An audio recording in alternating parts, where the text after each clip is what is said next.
alors? J'ai lavé le linge. Oh, dis donc. Et alors, comment ils ont réagi tes parents? Bah, ils ont trouvé ça gentil. Et comment tu t'es sentie, toi, de faire ça? Gentil. Bah oui. Oui? J'aurais fait une surprise, j'ai débarrassé le lave-vaisselle et dès qu'ils sont arrivés, le lave-vaisselle était fait, il y avait un petit déjeuner sur la table. C'est super ça. Et alors, comment ils ont réagi? Ben, heureux. Oui, j'étais content. Et toi, comment tu t'es sentie de les rendre heureux? Ben, heureux aussi. Ben, voilà. C'est contagieux, ça. Quand on fait du bien comme ça, et ben hop, ça Parce nous que rend j'ai heureux. senti que le petit déjeuner, c'était un des meilleurs petits déjeuners que j'ai eu. En plus, Ah, comme parce ça. que c'était leur bonheur, quoi. Donc, Ah, voilà, c'est ça. Ça rend encore plus, ça rend encore meilleur ce qu'on mange quand on rend les gens heureux autour de nous.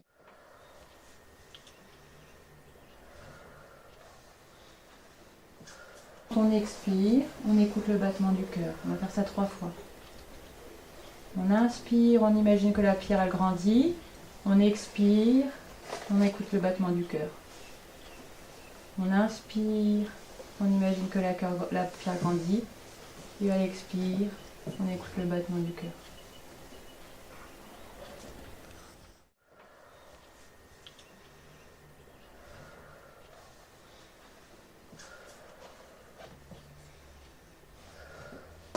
Ça fait chaud. Moi, je sens les crabes. Toi, tu sens Moi, le je sens Luke Skywalker. Tu sens Luke Skywalker. Moi, je sens qu'il aurait les lettres d'or. Oh bah d'accord. Moi, je sens Dark Ball. Oh bah. Dark Ball. Et on y va. Et on commence. Moi, je sens Dark Ball aussi. Allez, on essaye. On se balance. On essaie de trouver l'équilibre. Et coller avec les racines. Là, on va coller par terre avec les racines de l'arbre. Et là, on imagine qu'on est une petite algue. Donc en fait, les algues aussi, elles ont des racines plantées dans le sol comme ça. Et là, on va imaginer que la mer, elle est en train de monter. Et on balance l'algue en respirant. On colle la langue au palais. Et on redescend en inspirant, en soufflant. On est bien calme, on essaie d'écouter le battement de son cœur.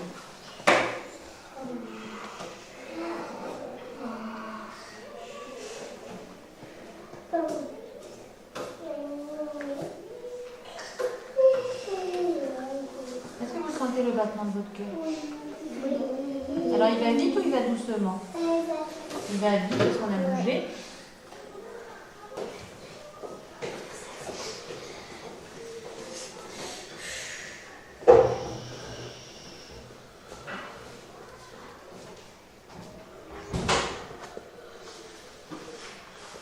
C'était juste pour ça.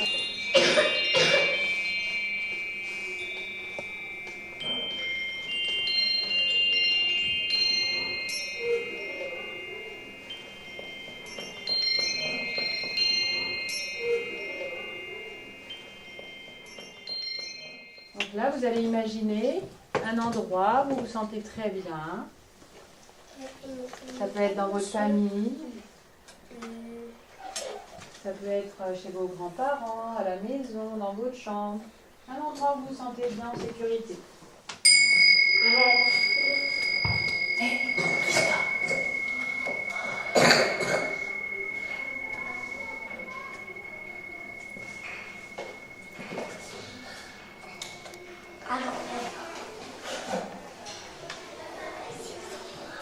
L'autre bras. On sent sur le visage. On essaye de bien sentir ces petits doigts sur le visage que ça fait. Ça fait des guillis. Ça fait des petits guillis.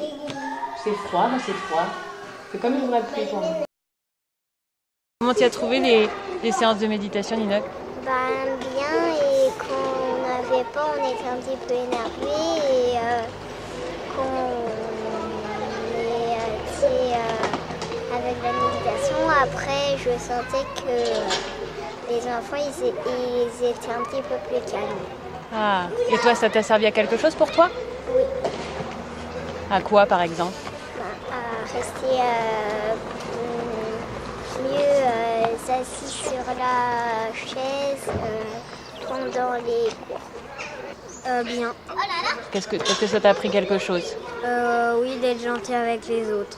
Bah, c'est super, on apprend plein de choses. Bah, je trouve ça super, je trouve que ça aide les enfants à prendre de la respiration, de pouvoir se reconcentrer, de leur permettre aussi d'être présent à ce qui se passe. Et puis c'est un bon moyen de découvrir son corps, de découvrir qui on est. Voilà, moi je vois mon fils Marius, il adore. Il commence même à faire des exercices à la maison. En fait, moi j'aime bien la méditation, car après une journée où on a crié, après on se repose et je trouve qu'on a une prof qui est très gentille et j'espère qu'elle pourra revenir l'année prochaine. Si elle revient pas, c'est pas grave, mais j'ai trouvé ça vraiment très apaisant et j'aime beaucoup. D'accord.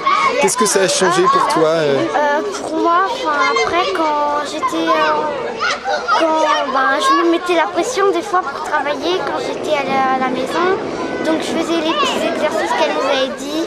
Pour m'endormir, c'était pareil, donc je m'endormais plus vite. Oui, donc le programme a été intéressant pour les enfants. Ils attendaient avec impatience la séance de relaxation. Donc on a réinvesti certains outils que Sonia nous a présentés, comme par exemple le bâton de retour au calme. Donc on en a fait un on en a fait un en classe, des enfants l'ont fait aussi à la maison de façon libre. Les enfants peuvent l'utiliser quand ils veulent, quand ils en ressentent le besoin. Moi j'ai trouvé cette intervention de Sonia très intéressante à plusieurs points de vue. Je pense que ça a développé chez tous les enfants une certaine écoute, alors une écoute déjà d'eux-mêmes, de leur corps, de leurs émotions. Savoir se poser pour s'écouter et puis voir ce que l'on ressent. Et puis aussi l'écoute des autres, faire attention à son environnement, faire attention aux petits copains. Et puis sentir que si moi je ressens ça, peut-être que les autres aussi ressentent ça. Donc que ce soit un mal-être ou un bien-être. Et puis donc du coup faire plus attention. Et ce que j'ai trouvé aussi intéressant, c'est que cette écoute, elle est transposable ensuite à d'autres situations, à d'autres environnements. Et donc on voit bien que les enfants, à l'extérieur de l'école, après vont aussi chercher à réinvestir ce qu'ils ont eu comme bonne sensation à l'extérieur.